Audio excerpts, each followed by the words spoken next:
hello everyone. We're back out here in Berea for day 3 of Browns training camp, and this was an exciting day because the pads finally went on today. But there were lots of other things that happened today, not the least of which is we talked to Browns owner Jimmy Haslam for the first time in a long time, and we asked him, hey, what's your patience level going to be with this team this year? And he said, we are not going to blow things up this year. And I think that was probably comforting to Mike Pettine and Ray Farmer. Yeah, it's got to be, I would say, almost the biggest news of the offseason since TextGate first came out.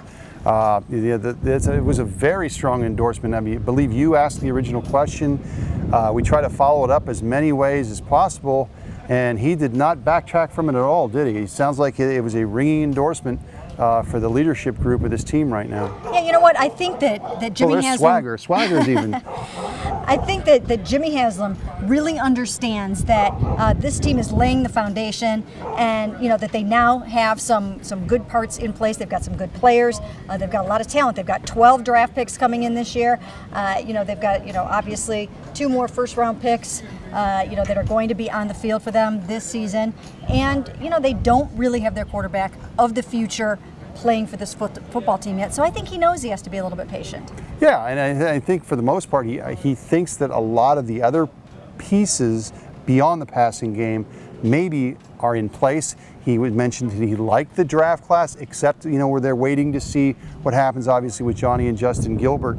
And I thought it was very interesting. We asked him, when did you really get a sense of, I like this group, particularly about Pettine, and he mentioned that Baltimore game last year where Baltimore had to win that game. They played so well with Connor Shaw, a very courageous type of performance, and he said that was a big point. And he did talk a lot about Johnny Manziel as well.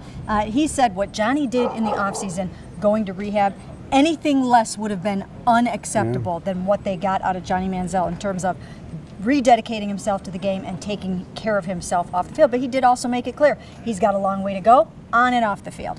Yeah, and I think he was saying he looks different and he's around him a lot more. I counted 3 times where he used the word engaged. He's more engaged. I wish we'd have asked him a little bit more about that, but he seems that off the field the things are going well. Obviously on the field, that remains to be seen. Yeah, and all eyes are still going to be on Johnny. But the other thing that he did say is that even if he doesn't cut it this year, doesn't get on the field as the start of this year, it doesn't mean they're going to give up on him, and they are not ready to give up on him yet. So we'll have to keep an eye on all that. Now, because it was the first day in pads today, there were a few minor bumps and bruises, and one thing that could be a serious injury. It was Billy Wynn, defensive lineman Billy Wynn. He went down with a knee injury. It did not look good. No, and I spoke with Billy yesterday. He's going into the final year of his contract.